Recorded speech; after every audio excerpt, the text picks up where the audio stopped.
Awesome. Hi there. Welcome to Outdoor Gear Chat. We're on episode 65. We're talking, I'm going to put my teeth in for this one. I've been struggling with this morning. Lake District Sky Trails. And we're talking kit list. I don't know why that's giving me issues.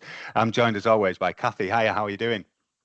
Hi Wade, how you doing? Good, I'm good. Cathy, and I am the co-owner and director of the Climbers Shop in Ambleside, and also the Joe Brown Shop, Joe Brown Shops even in Snowdonia.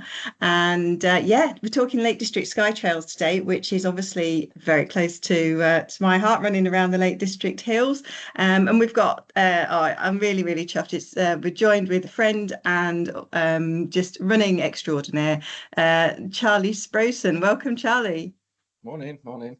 Thank you very much for that. I'm not sure about running extraordinaire, but we'll go with Oh no, totally, You are totally.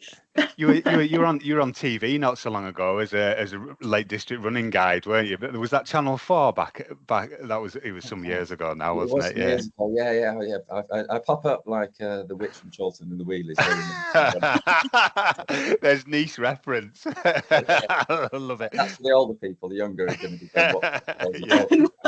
I'm with you. I'm with you. Yeah. I'm just going to qualify the running extraordinaire comment, Charlie, because you've obviously been running around the lakes for years. You know it like the back of your hand. You've also completed the big three, the Bob Graham round. I think that was twice. Ramsey round, the Paddy Buckley round, and in 2012, you completed the classic rock round, which is actually climbing all of the classic rock routes in the Lake District and running in between. Off the top of my head, I can't remember how many routes and the distance on that. Can you remember? Is it etched in your mind forever? Yeah, totally. Yeah, it's always going to be etched in my mind. 15 routes from Ken Wilson's classic book, Yeah. Classic Rock book, and you string those together, and I think it's 4,000-ish meters of ascent. It depends on who's done the round as to what it is. I think Shane whittled it down to under 4,000 meters of ascent, and it's roughly 35 miles. So it's sort of like half a Bob Graham with 15 rock climbs thrown in, which that ups the ante a little bit. Oh, what a day out. What a day out. Yeah. All those amazing routes as well. Fantastic. Yeah. Yeah. A brilliant day out. Really enjoyed that one. Love to go back and do it again, but never had the chance at the moment. Yeah. Well, they're not going anywhere. It might just take you a little while longer now, Charlie. Would you say? Would it? Or No, are you? not necessarily. That's all relative, isn't it? Yeah. I think it depends on how you train for it. And I generally haven't trained for any of these things. I've trained in physicality, but I've never gone and recce'd so much. But I did recce the Classic Rock Round. It's one of the only ones that I did actually go and recce. And that's because a friend I was doing it with really wanted to recce them as well. So we sort of thought that was a good idea, which actually it was a good idea because we got to know the climbs. But it depends how you do these things, doesn't it? Shane took a long time. He took the record. I think it's under 10 hours. I don't know if I'm right in saying it's either 10 hours 20 or 9 hours 40. I think it might be 9 hours 40, which is a ridiculous time. Well, we did it in sort of 20 hours, and Shane recce'd it to death and made sure that he'd done everything meticulously. Yeah, it's that scientific approach that he has to it. Yeah. Anyway, sorry, yeah, and you two are getting all wistful about climbing, and we're here to talk about the Lake District Sky Trails. So yeah, I'm really interested in this. Followed a little bit the sort of sky running concept, mostly through yourself, really, Charlie, I guess. So where did it all come from then? How did sky running emerge? Yeah, well, for me, I mean, I didn't really know anything about sky running. So 2012, I did the Classic Rock Round. I did it with a friend, and I was copying things that the old hands in the Lake District. I guess I'm saying old hands now because they are old hands, but they weren't at the time. People like Andy Hislop, who Cathy will know well, who set up a shop called Rock and Run. And Andy was pushing the boundaries of running and climbing and doing things like the Cooling Ridge. And so I knew of these things growing up because I've had a history in the outdoor trade. My parents ran an outdoor shop. I was very lucky to run the outdoor shop, hence Cathy's and my friendship, I guess. And it wasn't until I was working on a rear event for Shane Oley that I'd sort of come across this concept via Ian Corliss as we were sort of being unfolded into this idea of sky running. And he said there's this European concept where people run and climb at the same time, and it's involved in a race. And my mind was blown. And I guess this was 2014. So then doing a bit of research on it, we managed to get involved with it. Shane set up a race called Glencoe Skyline, which lots of people will know about. The same year, I set up a race called Lake Sky Ultra that's morphed into what we're doing now with Lake District Sky Trails. And that's sort of my history involved in it. But the history of sky running actually goes back quite a long way. It goes back into the 90s for the Italians with Mourinho Guglielmetti. And I'm sorry, Mourinho, if I've said your second name wrong.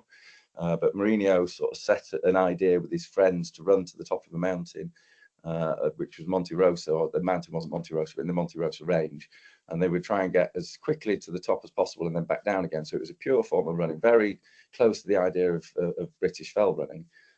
And, you know, it was just that was the pure form of running. But they wrote a history of sky running that takes it back. They date it back to 1895, I think, is the date they put on it. I've not looked online, so if I've quoted it incorrectly, I'm sorry. But it's around 1895 with the first Ben Nevis race. So it puts our history in the UK as being really a very historic sky running stroke rock climbing stroke fell running history. So I think that sort of gives it a bit of an ensemble. Yeah, that's all. Yeah, it's awesome background, isn't it? And really, really good to know all that, I guess, because for me, it's sort of it came to mind, I think, with Killian and Emily Forsberg and those sort of, yeah, forgive the term, but those sort of celebrities, I guess, in Europe that were emerging. Yeah, not that long ago. Yeah, at the time weren't really celebrities as well. So Yeah. Sort of unfolding this to me. Yeah, Killian was becoming a celebrity. He was in Europe, but he wasn't massively known in the UK. Yeah. And that was, you know, Ian was showing me pictures of this guy Killian climbing up chains and down chains on Sproson Kima, and I just thought, wow, we've got to do this here. You know, we've got to do this in the lakes. Definitely, we've got to be doing it in Scotland. Yeah, that was a sort of the start of it. But it did predate Shane and I doing, certainly in the UK, it predated Shane and I doing the two races, because Ian was already working with the series, and he had, I can't remember the people involved, High Terrain Events were putting one on in the lakes. It was an 80k route. There was one down in the Peak, and there was one in Wales, which was the V3K. So it sort of did, you know, and that was around 2009, 2010. It started to sort of come into the UK, but it was very unknown, really. It was a really niche idea. And I guess it still is in loads of respects, isn't it? Because it's that that sort of crossover with scrambling, climbing, running, that sort of, and it is eyeballs out, pretty much straight uphill, isn't it? And then straight downhill is the concept. Yeah, I mean, that's the classic way. Yeah. But definitely, Shane and I took it to a level in the UK that we took the idea of sky running and thought, this is what we do with it. Shane's background is he's a very good rock climber who was climbing at E8, E9, soloing things back in his youth, and so he took that idea, I took my idea, and we created these two races. That turns out that Glencoe Skyline would become the most extreme and technical race in the world. Lake Skye Ultra sat not far behind it because of the technicalities of the scrambling that we were putting up, and we don't have Europeans or fear for artist systems, so we don't have chains. You know, we involved putting some ropes down stuff like Pinnacle Ridge, whereas Shane did it very pure and had no ropes. So it turned out that we were doing more than what most of the European sky races were, and actually we were sort of a level up or on that top level alongside Trophy Kima, which we both tried to emulate. So that, you know, again, gives a bit more weight to the history of it. Yeah, because I always, from the outside, I always think, you know, Europe's got the much biggest mountains, and there's a whole kind of bigger drive behind it, but so to actually have that almost pinnacle, you know, race in the UK and on our terrain, I think it's also really easy for people to think, oh, it's only British terrain, it's smaller, it's not as harsh or as intimidating as alpine terrain, and that's just not the case across the board with any sort of climbing, mountaineering or running or even hill walking. We're blessed with a stunning isle that we live on and terrain, and to have that challenge. And I think that really kind of described also the difference between sort of trail running and sky running, because if you're a trail runner and you book yourself onto a sky race, if you haven't done your recon or your homework, you're in for a bit of a shock. And is that part of the entry requirements? Because I remember you had that on the Lake Skye Ultra, the bit about you must have done certain things or booked on training weekends, for example. Yeah, 100%. So like both of us set stipulations to be able to enter the events because of the rock climbing element in it. Certainly Shane a little bit more because of the fact that they were not using ropes and they were climbing 300-400 foot routes. So, you know, the ramifications of a fall are serious, but then the ramifications of a fall from 50 foot is very serious. So it sort of doesn't change. We added a few ropes in so we could just make it slightly easier entry, but actually the entry was much too hard. And so underneath those races over the years from 2015 to now, we've all who have been involved in the sky running, and another party got involved called Mike Jones, who now runs Sky Running UK, and so is the overarching brand that Sky Running is run underneath inside the UK generally. And we all sort of tiered it down so there would be entry-level races. So then we could advise people, you know, do these races first, then you can go to this, and then you can get to the pinnacle one, which we're all using the word pinnacle, and that does sort of bring me around to our extreme race now, which I chopped and changed. Lake Sky Ultra was too long. It was called Ultra. We were encouraging ultra runners to come and do it, and at the time ultra running wasn't as big, but as it grew we realized that the word ultra was really the wrong thing to be using. And also the race seemed a little bit hard in some ways. It was easy, well, I say easy, it was easier trail and technical running underfoot until you hit Pinnacle Ridge, and that was at the end of the race. So I thought I've got to separate these two things off. So I created Pinnacle Ridge Extreme, which is the pure, I guess, balls out version of what I wanted the sky racing to be in the lakes, but knew that would never be a massive entry list. And plus the fact, for me personally, I don't feel that these races should be a massive entry list, and we've got a lot of responsibility to the ground that we move across, and we can't stop damaging it, but you know, we can maybe try to think about the numbers that we put across the ground, because the lakes is overrun with people sometimes, and it's great that we see so many people enjoying themselves, but I feel we've got this sort of responsibility.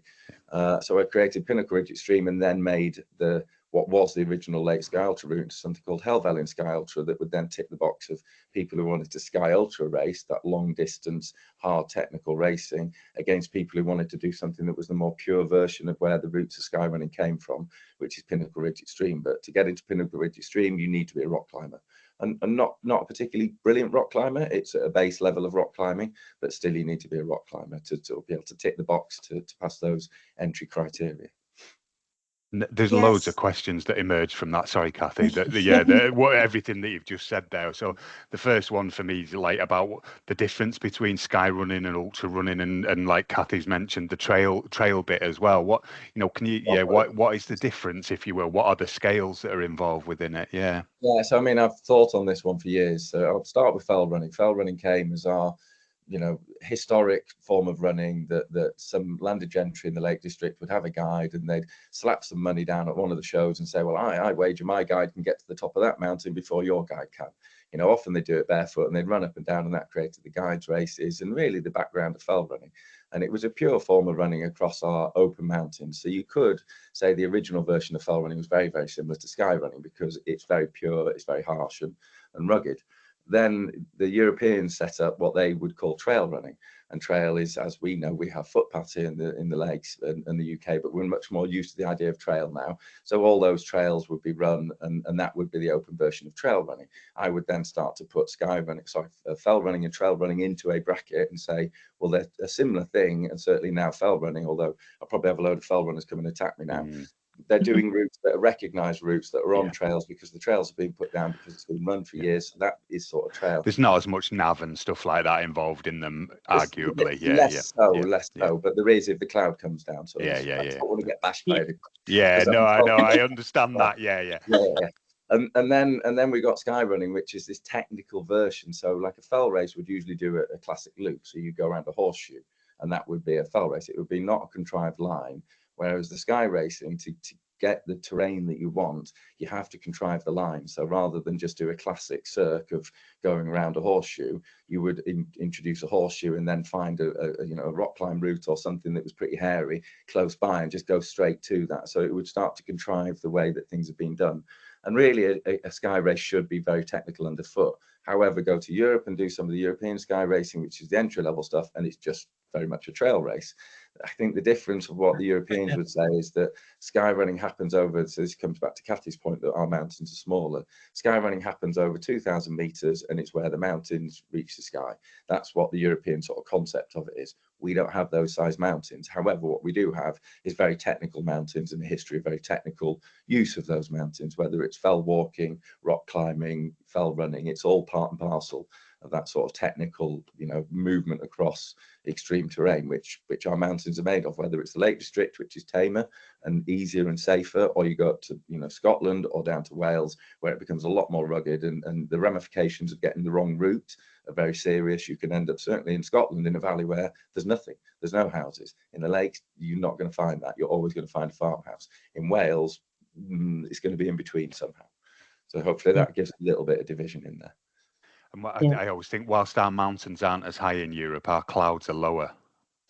That's always like he says, looking out the window today. And the wetter. Yeah. Well, exactly. Yeah, it's absolutely battering down out there today. Yeah.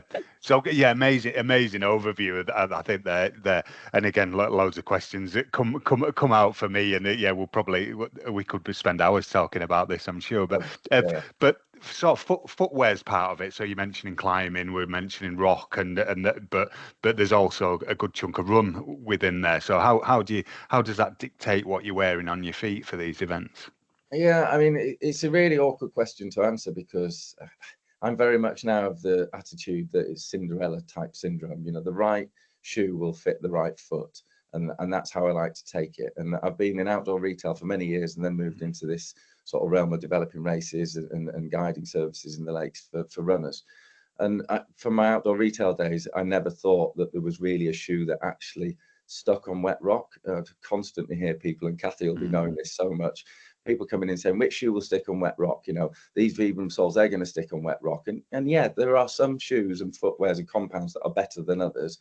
However, it's not about the footwear underneath the foot. It's about how the foot lands on the ground. And that's the most important thing. So roll back sort of 10 years now, would have been very dogmatic and said, well, it's got to be like a fell running shoe, and that's how it needs to be. And, you know, you can't do it in anything else. But in the last 10 years of running Mountain Run, or plus 10 years of running Mountain Run, one of my subsidiary companies, I've noticed that people can do all these things in varying different footwears. I have a friend, Alex Kashefi, who did a Bob Graham in a pair of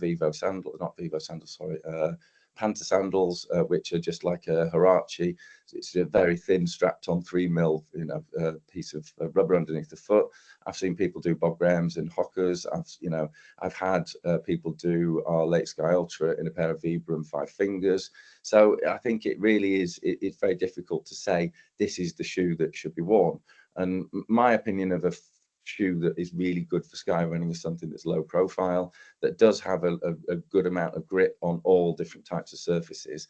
I think that would be what I would try and push people towards. However, with the ultra explosion, a lot of footwear is much more built up nowadays, and so it depends. I think it's very much down to the user, and I don't want to say you should wear this or you should wear that, but there are lots of brands out there. Obviously, I'm wearing a top by Scarpa. I think Scarpa produce some amazing footwear. They're one of the sponsors of the races, so of course I'm going to embellish it in that way. But actually, I don't take sponsors on unless I think that they fit what we're doing. So it's not like we would just bring anybody in. And no disrespect to Hoka, but it wouldn't be a sponsor that I would see that would work personally for me for my sky races. And so we do try and look at brands that are going to be able to produce clothing, equipment and footwear that's going to be suitable for the races that we're putting on. Yeah, I think we obviously have a wall of trainers in our shops, and people will come in and be talking about weight and be talking about drop and be talking about all sorts of different technical aspects. But I always hold the same as you, Charlie. If your feet aren't comfortable, you can't concentrate on the job that is in hand. You can't concentrate on your run. You can't concentrate on your distance. You forget about, because your feet are hurting, to fuel yourself, to feed yourself, to hydrate yourself. If you're on technical terrain, you really need to be mentally on your game and be able to concentrate on your terrain. And everybody's feet are completely different. Everybody's physiology is completely different. If your feet are strong enough to take something like a barefoot running shoe, then that's great. And if that's what you're used to, that's what you've trained in, and if that's what you're used to wearing and comfortable in, then that's fantastic. If you haven't been doing a huge amount of running on undulated terrain, technical terrain, maybe you live down south, you work in an office, you commute in, and you don't get that daily opportunity to challenge your feet moving on a really uneven terrain, maybe your feet aren't perhaps quite as strong as you would want them to be, and you might need a shoe that offers a completely different type of support to enjoy your race and to be able to give your best performance on the day. So I always go for comfort. use that as your guide, and also just be realistic about how strong your feet are. Don't always go off, oh, someone uses that's what I'm going to use, because your running experience, your gait, everything is completely different. You're utterly unique, and you're going to have a unique experience on your race day. So whatever you train in, do your racing, I would say. Don't swap about at the last minute. That's not a happy place for your feet, definitely. And take time. It's not an easy job. It's horrible when your favorite trainers wear out. You've got to go and get new ones, and in between times maybe the foot shape of that trainer has changed somehow, or it's not made anymore. Take time to get your footwear sorted, because it will make a big difference to how you enjoy your run, definitely. Well, I think, like, just to add in, that's absolutely perfect knowledge. You sort of put it down to what I wasn't putting it down to, but that's exactly what I'm trying to say. It's, everything's so unique, isn't it? And it is your experience. Yeah. Like me, who's walking around barefoot half the time and been running in the mountains here in really thin-soled shoes, a bit like Alex. It's a totally different kettle of fish to somebody who's working in an office in London, Manchester, Liverpool, and doesn't manage to get an art terrain. So it is very specific for people. I think that one of the worst experiences I had was switching to running on. I went on quite a technical long run, and my feet were so bruised because I was wearing a lot thinner. The drop was a lot less, and there was a lot thinner sole on the shoes that I was wearing at the time, and that was really painful by the end of it. So it is, and then there's the whole ankle debate. How strong your ankles, your hips, and all that are, that's a whole extra conversation. I think we need at another time probably is about that. For that one. Absolutely. It's a good point actually. So we're sort of flowing into kit now, and I know all events, particularly distance events, and particularly in the mountains and fells, require certain kit that you've got to carry. So is there a mandatory kit list that you need everyone to have, Charlie? Always mandatory kit lists, and I'm not one for rules and regulations really, but however, on something like this, we need to know that people are going out and have an element of safety and safety cover.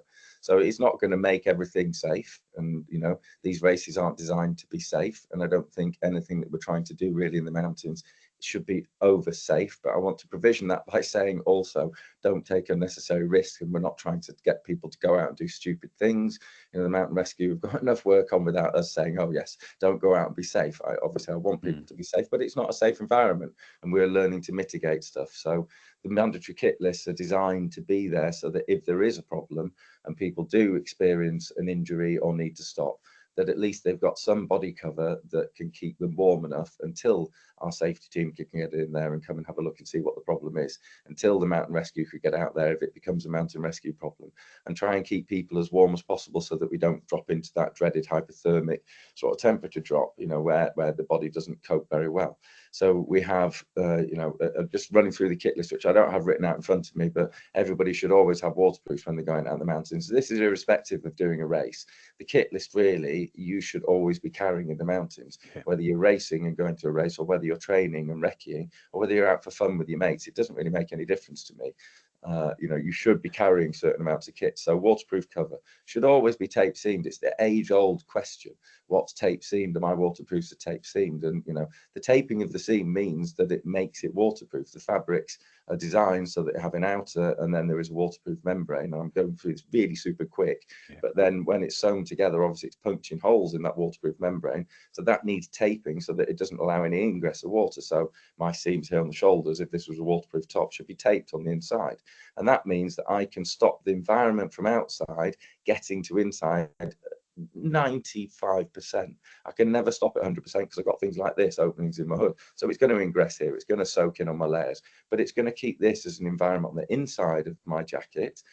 Assuming this would be a waterproof jacket, that means that I've got some form of climate and temperature that is different to the outside temperature. And I'm not going to go into how waterproofs work, because that's not sort of the job. Oh, we've got other podcasts on that. Believe me, we've got some amazing podcasts. Yeah. But, we want to keep this climate good inside. If I stop because I've injured myself or experienced a problem, then I'm also going to start cooling down. So I then need something extra to put over the top of it. So an extra layer should always be carried, whether I put that over the top. Much better sometimes to stick it over the top, because the minute I open this up, I let this lovely climate that I've built up inside me go straight out into the open atmosphere, and that changes everything here. So I'm trying to keep this safe.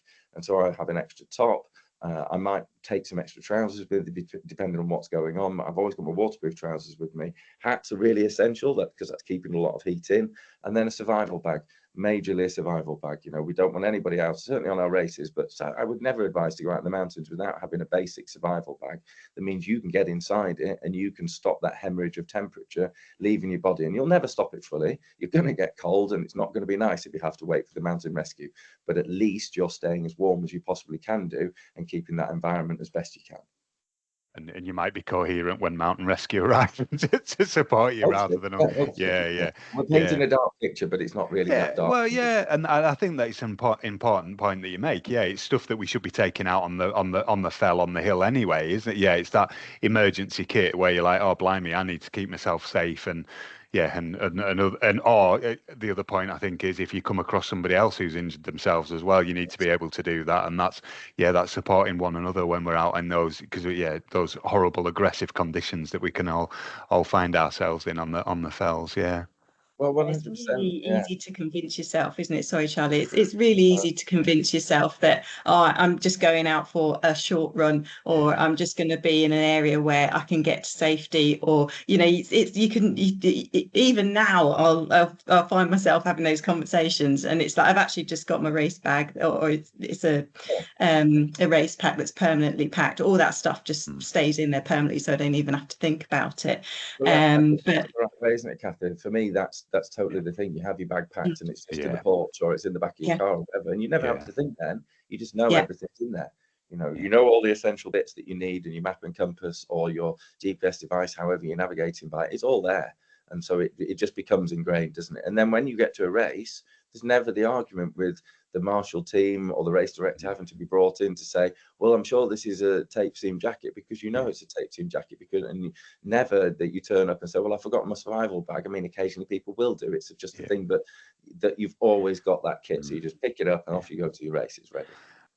Sorry, I was going to say, you're not having that debate about, the sun's shining at the moment. Yeah, but we know it can change very quickly. I've been doing kit check at events. I've been involved in that conversation a lot of times. Sun's shining now, but give it half an hour and it's liquid sunshine. Yeah, that does it. I think also, just quickly going back to the tape seams, it's really easy to see that a garment is taped as well. If you're not sure, just turn it inside out and have a look, and you'll see that there's down where the seams are, there's little glossy taping. And with products like, I'm just going to pick out the Rab Phantoms trousers. I mean, they're ridiculously light, and they'll go down into, I'm going to do the classic podcast, they go down to this size and no one can see what I'm doing, but they go down. They're like half the size of your phone in sort of shape, and then just like a couple of centimeters thick. They go down ridiculously small. And the smock as well. If you really are wanting to go fast and light, and you're thinking, I'm never going to use them, they're just going to stay in my pack, they are ridiculously small and they can just stay in there. They're an investment, but believe me, I tripped over on the Oldswater Way. I still don't know what happened. I think I was just jumping off the path to let some walkers come past. I think I was probably 18 miles in, and fully hydrated and fully fed, but I fell on my shoulder, possibly dislocated it at the time. And the walker, I had everything with me, but I was still shivering within a good few minutes. It wasn't raining, wasn't particularly windy. It was the autumn, so it's a nippy air temperature. But the lovely walkers gave me a huge jacket and got me out to the road, and my husband came and picked me up, and I was a sorry state off to hospital. But even being inexperienced in the mountains, I was still surprised in that scenario how quickly I did chill down, because I was 18 miles into a 23-mile run. My body was just like, I've had enough. I've got to deal with this on top of, I've got to fix you now, as well as being asked to run stupid distances. So it's really important to just be prepared. It means that you're going to have a bit of an unlucky day out that's going to be a bit uncomfortable, versus a pretty damn dangerous day out, basically. And as you say, Charlie, the mountain rescue teams are busy enough. We don't want to call them away from their families and their work and haul folk off the hills. But I think it's really poignant, that, Cathy, to sort of put that nail, in the coffin of it, so to speak, because it is that easy, a simple trip that happens to many of us, and all of a sudden you can't move, you've been running, so you've been moving well, therefore all your capillary system's open, your blood is going to the surface of the skin, you chill down so fast. And if you've got any moisture on the body, even with a waterproof layer over the top, the wind chill still gets through, it cools you down so quickly that temperature that you had has gone. It's gone within minutes, hasn't it? And then all of a sudden, that shivering state. And that's not hypothermia. Like, hypothermia is going to be another half hour behind that. But that shivering state is going to be really horrible. And there was a great YouTube film by Ian Stewart from, I hope I get his company name right, Trail Running Scotland, who did sort of a bit of research into this and put it online around 2020 time. I think you may well have shared the video, Cathy, in Climber Shop in the past. And Ian just showed the difference between people who were wearing mountaineering equipment to then a bit lighter mountaineering equipment to then running equipment in the Scottish mountains. I think he did it in October, so it wasn't particularly a cold day. There was maybe some snow on the ground, just a bit of light covering of snow on the ground, and the quickness of how they chilled down. I mean, we're going to do something like this with Lake District Sky Trails combined with the Climbers Shop and do a recce day, or a bit of a sort of a day for the Helvellyn Sky Ultra route. And we're going to try and show how quickly you chill down, and that's it, even in these light survival bags, wearing the light, running equipment. And as runners, that's where we're stretching, I guess, or pushing the envelope, is we're going out in minimal clothing and then expecting if we stop or if we get a problem that we can just put it all on. And not to put too fine a point on it, but I, for years, have been a fell runner and gone up into the mountains with just, originally we used to go with a pair of shorts, a top on, maybe a waterproof or a wind top, a hat, a set of gloves in a bum bag, and that's it. And the looks that I would get back in the early 2000s, because I came back to the lakes in the early 2000s, would be from the the hill walkers and mountaineers would be like, what the hell are you lot doing? It looks, and I saw the fell runners doing it thinking, I didn't have that, what the hell are they doing? I thought, I want to do that. I want to be that person who's running without any kit. But that comes with big ramifications if you fall. And that's from the most experienced down to the people who haven't got any experience. The most experienced will just get by the skin of the teeth. The less experienced are going to be definitely waiting for mountain rescue and really suffering. So it's sort of, so there's a very big balance in there that's got to be weighed out carefully. Yeah. And that, and I guess when we're moving fast and light, we're not carrying 40 litres worth of stuff on our backs with loads of big down jackets and etc. and then loads of food, a picnic for the day. It's not it's not the same, is it? And I guess that is are you still running in a bum bag, or do you like wear a race vest, or I've transpired to the race vest. Like Cathy, I have my bag packed, so it has my waterproof, my survival bag. Well, I have a little sort of med kit in there that has my survival bag, so an ouch pouch, I sort of call it, that's yellow, so I can see it dead easy. So if I open my pack and I've got a problem, or I come across somebody who has got a problem, and hopefully I don't come across people who've got problems, I'm not really interested in little cuts and things like that. I'm more interested in if there's a serious problem. So if somebody cut themselves and I turn up, I'm not going to be sticking plasters on them, but I just carry that extra little bit, and it's always packed. So whenever I go out for a run, unless I know, like we've just had a high pressure over the lakes and the whole of the UK for the last 3 to 4 weeks until a few days ago, I will go out very minimal sometimes then. But I encourage everybody really to think about what they're doing and go out with as much, that race kit is just your baseline. It should always be the baseline. Yeah.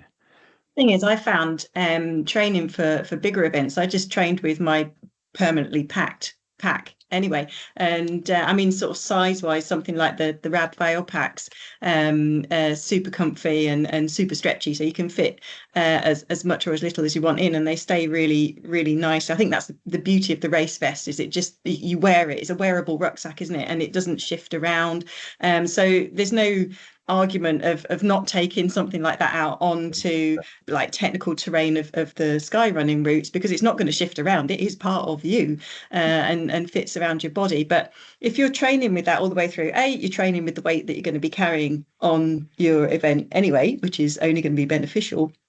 But important for me was I knew and I had nailed where everything was when I was tired and when I felt sick and when I just wanted it all to be over.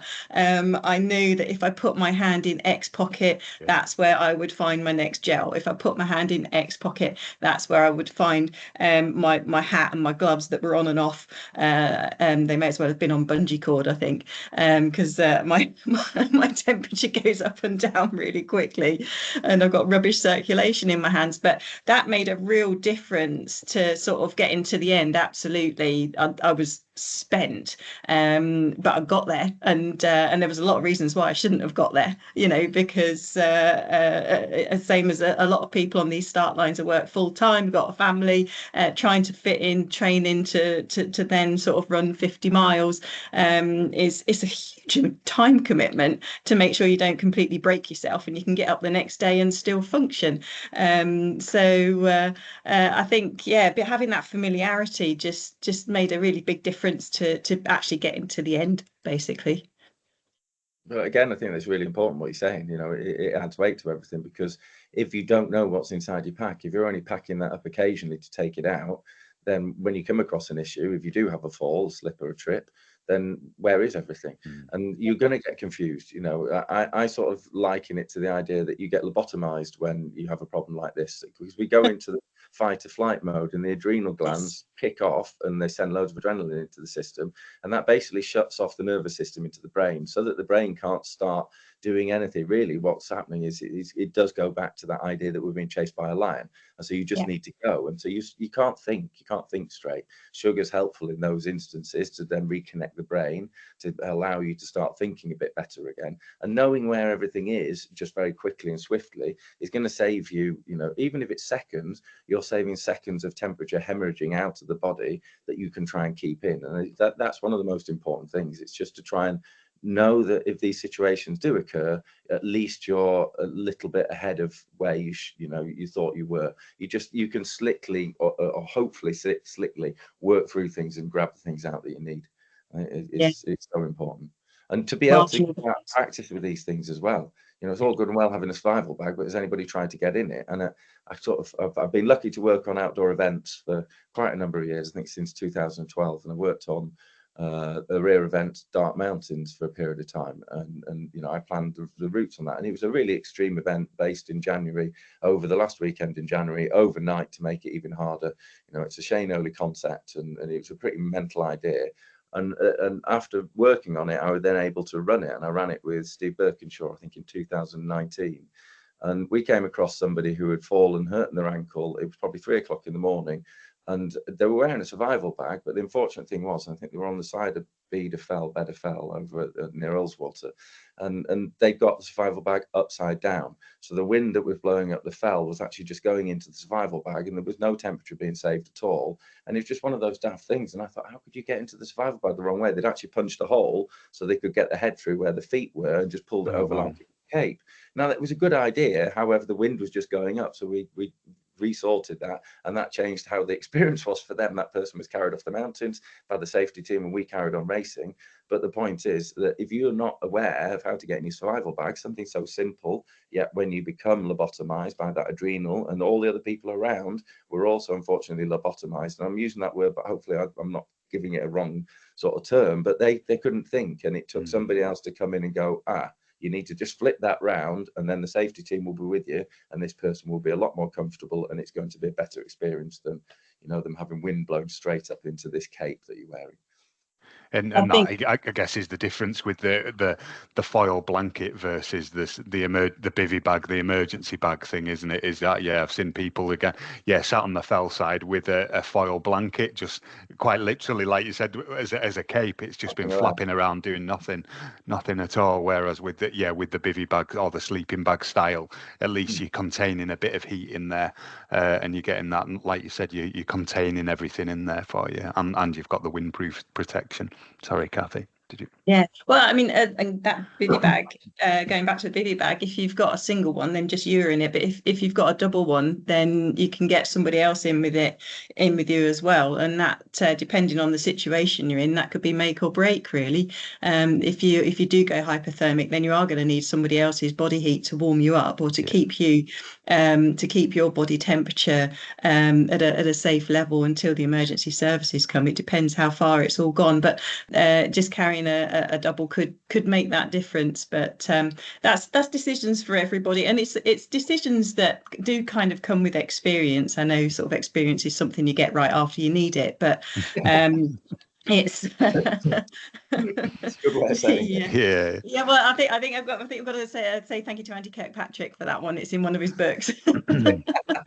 Awesome. I mean, it's just stuck with me the whole time, you know, and sharing those experiences and hopefully sort of talking about it like we are on the podcast and people listening to it and just thinking, all right, that can happen, or that has happened to, and that kind of experience, that kind of interaction is really important. And I sort of do worry, those kind of chats happened a lot at club level and sometimes at event start lines. But if you're coming in from a like a social media background and you're coming into ultra running or building up to sky running from a social media background and thinking, right, this is what I want to do, I've seen the pictures, this is what I'm going to train up for and achieve, there's a much more rounded knowledge, and those kit lists are there for a reason. And I'm loving this opportunity to talk with you about this, Charlie, because it drives me nuts when people come in and they've got this kit list and they're upset because they've spent a lot on entering the race, and they're upset because they've spent a lot on buying their footwear and their clothing, and then they've got to buy all this extra stuff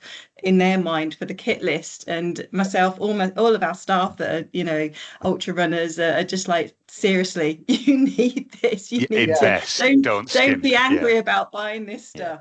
No, it's you may good not need it, but the time you do, it is just going to be the best investment you've ever made, you know.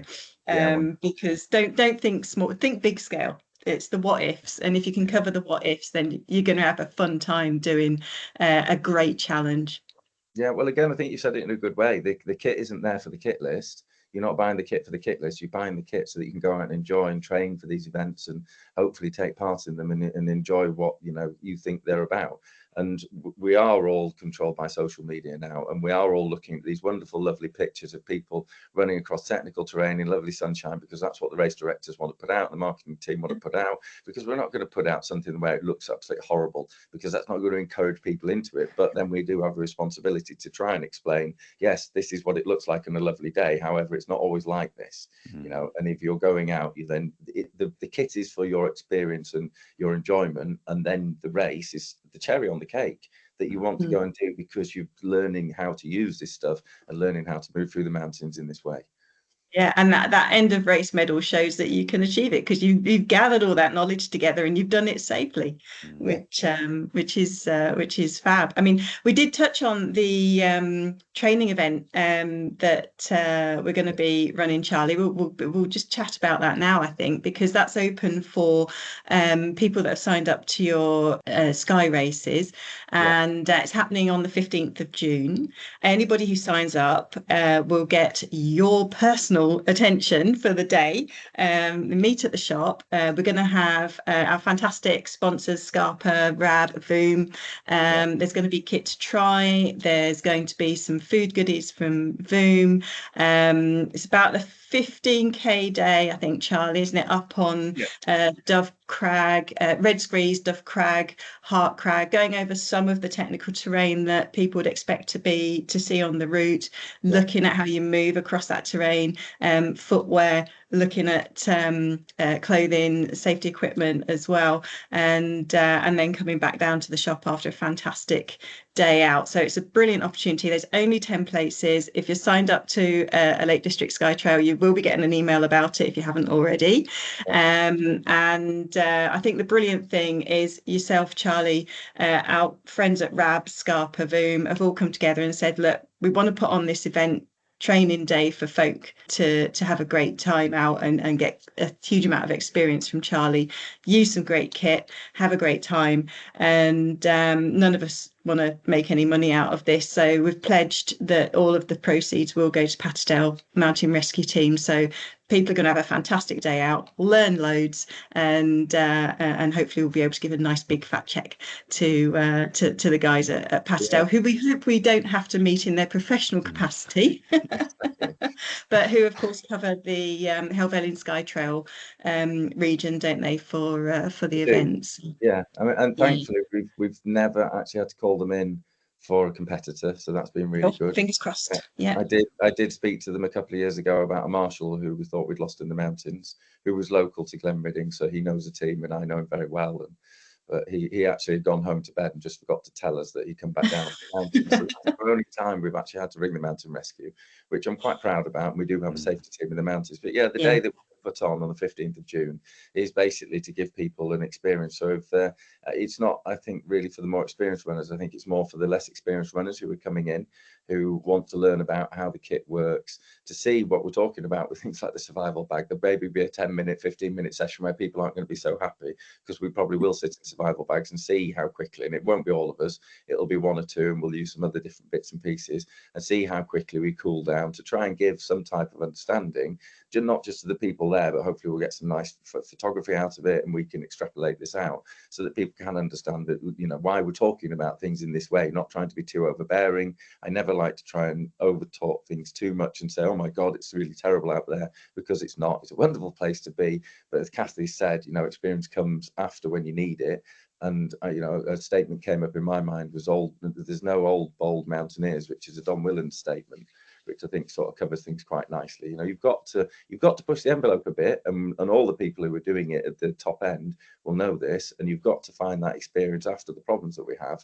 But yeah, we want to try and share some of that information and knowledge so that we can give it to people and let them sort of go out and experience these things as well. I just want to move on to what I call the great polls debate, and and again, there's been like waves of this, particularly coming over from I think, in my mind anyway, from European runners, European trail runners in particular. I think UTMB always comes into my mind when I think about trail running and the use of poles, and I know you're a massive advocate of using them, Charlie. And so yeah, is it the sort of event where poles would be useful? No. I mean, I am a massive advocate of poles, and just to sort of give a bit of background, I've been dead lucky to be on skis since I was 4 years old. So poles have been synonymous with my sort of movement patterns. I have been dead lucky as well to ski in the Lake District, although people think that it doesn't really happen in the lakes. I've been skiing in the lakes since I was 5 years old. And you know, I've traveled across the mountains a lot. You just have to be quick nowadays because the snow doesn't hang around as much. So you've got to have some good knowledge as well of the mountains and where the good places are that you can pick up. But like, poles has just been a massive thing for me. Working in my shop years ago in the early 2000s, we were selling Lecky poles. It was, you know, this thing called Nordic walking came into the trade, and I thought, what on earth's Nordic walking? My dad went out and did a Nordic walking course. I laughed at him when he was wearing 3/4 tights and looked very sort of correct coming in, showing me this Nordic walking thing. He took me out. I went under the cover of darkness because I was like, these things. I was 33 and I thought, I'm not using these, they're ridiculous. Anyway, I then went Nordic walking with them and found that there was a purpose to them, most definitely. I thought, I reckon I can use these for running. So I didn't really know that people were using them that much for running in Europe, but I thought we could use these. So we used them on the mountain marathons, which were 2-day navigational events. So we learned to splice using poles with a map and compass, and that was quite interesting.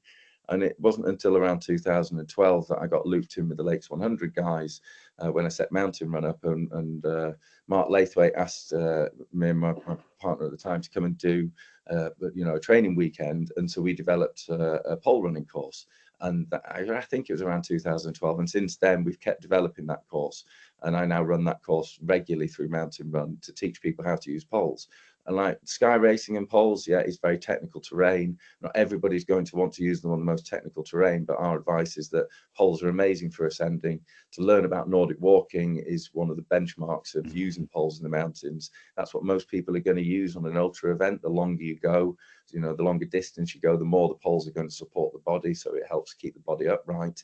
And then with running with poles, that's going to be taken up by a varying amount of people. Not everybody wants to use them for the running section. A lot of people want to use them for the ascending, but then you can run with the poles across the tops of the mountains, and it is possible, if you want, to run with poles across places like Striding Edge and so on. However, we would provision that really poles should be going away, and I don't have it set on areas like Striding Edge and Swirl Edge, but I would say generally for most people, poles go away there, so you've got all hands on rock and all feet on rock, so you can move across that terrain efficiently.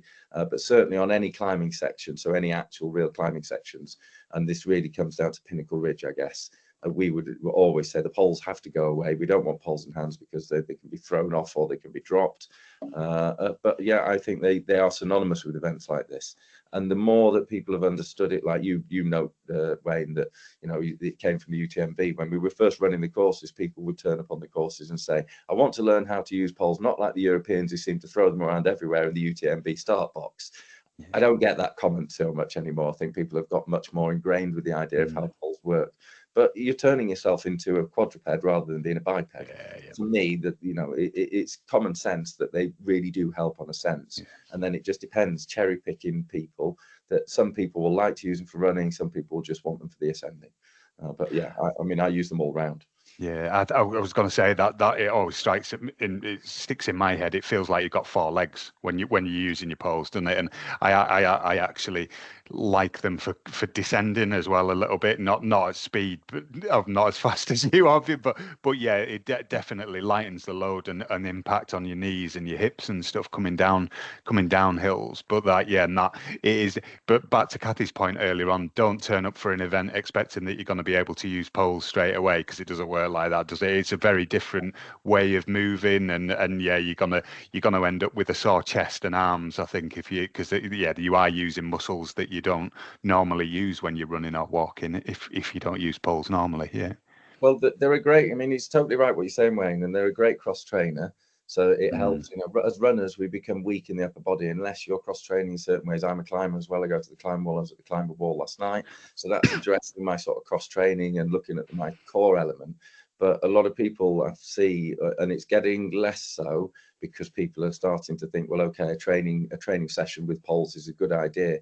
But you can either take the poles for a run and carry them round, and they can be effective, but not as effective as what you could be using them for. Or you can take the poles and you can actually use them to drive you around the route. So that becomes your choice. And you'll see the people who take the poles for a run because they just tip tap away with them, and it's more like a trekking idea. And they're nice to hold in the hand, and it's nice to have something to do with your hands. So, and they are using them to ascend up the mountains, but it's not as efficient as what you could be using them. Or you can really dial into how to use poles, and then you can get all the efficiency out of them, and then they become a really good tool rather than just something that you sort of carry around, you know, maybe not using as effectively as you should do. Yeah, you definitely need to train with them, and perhaps less so on the technical Sky Trail events. But certainly when I started running with them on like the Lake District 50 events, there's so many styles. And again, once I was getting tired, I just got in all manner of situations with the poles. I couldn't work out which bit. I ended up just going almost military, and it was like, right, style, boom, poles, one hand. Because I just got in like the early hours of the morning, getting stuck in a gate, and you just can't work out how to get out of the situation. It's like a dog with a stick in its mouth, isn't it? Like banging up against stuff, going, I can't get through. There wasn't quite tears, but it was close at one point. I just don't get it. Exactly, I've been there. Like poles crossed against you, and you can't figure out why you can't get through a kissing gate. Why isn't the gate working? Yeah, Really good analogy, that. Yeah. I mean, it is. I've absolutely been there, and that's popped in my head, going, yeah, actually, if I put them up right, I'll be able to get through. But this just isn't working. Yeah. No. Yeah. Brilliant. Yeah. Just practice styles with poles. Yeah. It's just for me, if you're going to use them, then use them effectively. Otherwise, don't bother. You know. And I've been through the whole realm of people taking the mickey out of me for using poles. Like I said, we were using on the mountain marathon scene in the early 2000s or mid 2000s. 2006, people were shouting out things like, "Where are your skis?" as we ran past, and we thought, yeah, whatever. But we stood on the podium at the end of that race, so that was fine. We're happy about that. And the people who said, "Where are your skis?" probably were just slinking off, thinking, well, they haven't got skis, but they're obviously effective, you know. And so I think, they're really useful. They're really useful pieces of kit. But the pole etiquette is a really important factor, like going through gates. Don't be throwing your poles around. You know, you remember that there's people behind you. Remember that you've got spikes stuck to the end of those poles, and they can like stab into calves. They can go into thighs. They could go into a face, which would be really dangerous. So, you know, pole etiquette's really important. And certainly one of the things that we say on a mountain run course is if you go through a gate and you don't unclip from your poles, or you don't, take your poles out, your hands out of the handles and the straps, then don't say that you've been on one of our training courses, because I don't want people to be knowing that we're teaching people go through the gates and just the poles are everywhere. Wafting them all over, all over. Don't start in the start pen. You know, Cathy's just talked about the Lake 50. Don't start in that start pen with your poles out, because there's a couple hundred people around you, and they split it down now so that they're going out in waves, but there's still a couple hundred people around you. You're going to stab somebody, you're going to annoy somebody. It's not the right thing to do. The poles come out once you're moving, you know, and that you're away from everybody, or that you're in a much easier open area rather than that concertina inside the start pen. And for skyrunning, I think they're very useful. You know, it's just, I know that on the technical sections, the team will want you to put the poles away. We certainly written into the rules and regs that if you're on any of the climbing sections, poles are away. But I think they're useful for ultra running into sky running. However, don't take your poles in a fell race. Not the done thing. It's not going to go down very well. It is written into the FRA rules that the race director can decide whether you can use poles or not. And I think that opens up things like the Felsman and so on. But don't turn up at the Grisdale Horseshoe with a pair of, poles and you have to go running. It's just not the done thing. You'll probably get lambasted. And I'm very happy about that, because I think that's the right thing, if that makes sense. Yeah, there's all sorts of other conversations we could go into along those lines, but let's leave that for another time. And when we're not recording, I'm really conscious of time, and whilst it's amazing having this chat, we could really go on for hours. We really could. But is there anything else that we haven't picked up on, Cathy, that we really need to? There's loads, but I think there's going to be I'm sure we can come up with another opportunity to chat again in the future, because I think we covered so much ground, and hopefully people have found it really beneficial and really interesting. Can I just add in that, like, I don't want people to be scared of sky racing. But I think we're not trying to set something that's so extreme that people can't do it, but there is a top level of what people can combine with rock climbing and trail running and mountain running. But however, don't be scared of sky racing. It isn't a scary thing. Yes, it's going across technical ground, but we support you doing that. There's a great team of marshals out there. There's a great safety team on the mountains, and we don't want people wildly just doing these type of events. As Cathy said, if you're needing to get into this type of stuff and you're nervous about it, then there's the avenue of going to the Climber Shop, which we're super happy that we're working with. Number One Rab as our main sponsor, Scarpa, Voom, and the Climber Shop have been giving us some amazing background sponsorship for the last 4 years, putting windows in and doing some great stuff for us. But don't be afraid to come and ask. We have a company called Mountain Run, the Climber Shop. We've got so much information in there. It's just a new area to move into and experience and be excited about, rather than us saying, oh, there's all this dangerous stuff, don't come and do it. We want you to come and do it, and we're there to support you and help you through it. And it's supposed to be fun. It's supposed to be fun. It is actually fun. It's an amazing way of exploring the mountains, isn't it? I think that's the thing for me. If you have never done a sky trail before and you're interested to see what is involved, you can find out more at Charlie's website, which is www.lakedistrictskytrails.com. And we have a wealth of skyrunning clothing, equipment, footwear across our shops, the Climber shops in Ambleside and the Joe Brown shops in Snowdonia. And you can find information or products available there on www.the-climbershop.com. And then we've actually also got a sister website where there's tons of free to access knowledge. There's also information on how to get in touch with Charlie for guided runs. And that is available on our Joe Brown Outdoor Academy website, which you can access at www.joebrownoutdooracademy.com.